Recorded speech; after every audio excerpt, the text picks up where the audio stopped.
आज हम जानेंगे एक योद्धा की कहानी, एक ऐसी औरत जिसकी कहानी हिस्ट्री के पेजेस में कहीं खो गई थी, लेकिन आज हम उसे वापस लाए हैं।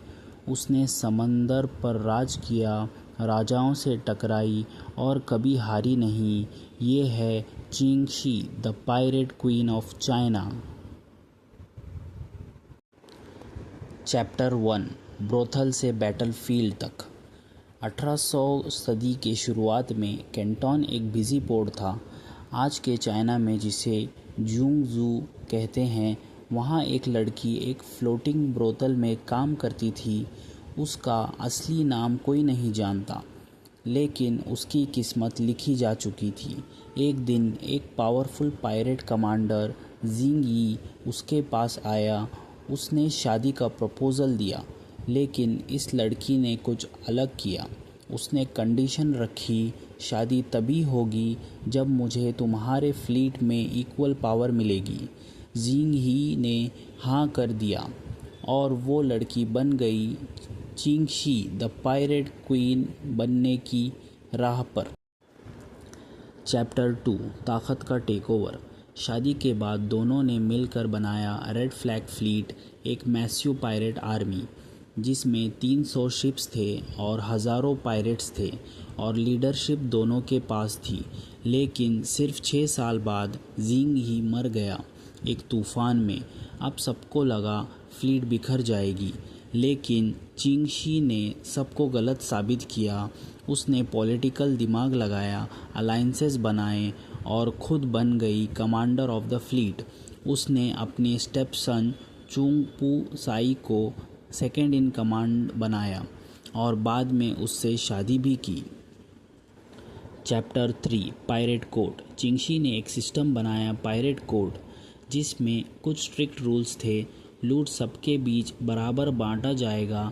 जो हुक्म नहीं माना या भाग गया उसकी सज़ा मौत थी। औरतों के साथ बदतमीज़ी किया तो डायरेक्ट एग्जीक्यूशन किया जाता था। इस डिसिप्लिन से उसने एक पायरेट एम्पायर बना दिया। समुंदर पर कानून भी था और रानी भी थी। Chapter 4, empire versus pirate queen. 1807 तक चिंगशी के पास थे 70,000 पायरेट्स, 300 से ज़्यादा शिप्स। पूरा साउथ चाइना सी उसके कंट्रोल में था। चाइनीज़ गवर्नमेंट ने उसे रोकने के लिए नेवी भेजी बार बार, लेकिन हर बार हारना उनका लिखा हुआ था। फिर ब्रिटिश और पोर्तुगीज़ नेवीज़ भी आए, पर वो भी हार गए। किसी के बस में चिंगशी नहीं थी। चैप्टर 5, शांति का समझौता। 1810 में किंग डायनेस्टी ने डिसाइड किया अब ये जंग नहीं जीत सकते, इसलिए उन्होंने शांति का हाथ बढ़ाया। चिंगशी ने भी मौका नहीं छोड़ा। उसने एक डील की अपने टर्म्स पर। उसके पायरेट्स को एमनेस्टी मिलेगी, जो लूट उनके पास है वो उनका ही रहेगा, और कई लोगों को ऑफिशियल रैंक्स भी मिलेगी। चाइनीज़ गवर्नमेंट ने सब एक्सेप्ट किया। एक पायरेट क्वीन ने एम्पायर को झुकने पर मजबूर कर दिया। चैप्टर 6, आराम की ज़िंदगी। रिटायरमेंट के बाद जिंगशी ने एक गैम्बलिंग हाउस खोला गुनगॉन में। वो शांति से जीती रही, बिना कभी सज़ा पाए, बिना कभी हारे। 1840 में 69 साल की उम्र में चिंगशी की मौत हो गई पीसफुली। एक ऐसा एंडिंग जो किसी भी पायरेट को नसीब नहीं हुआ। Chapter 7, legacy. आज हम ब्लैकबियर्ड जैसे पायरेट्स के नाम जानते हैं, लेकिन चिंगशी वो सबसे सक्सेसफुल पायरेट थी। ना सिर्फ औरत, लेकिन सबसे बड़ा पायरेट लीडर।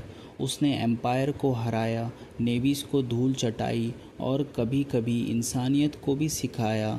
ये थी कहानी चिंगशी की।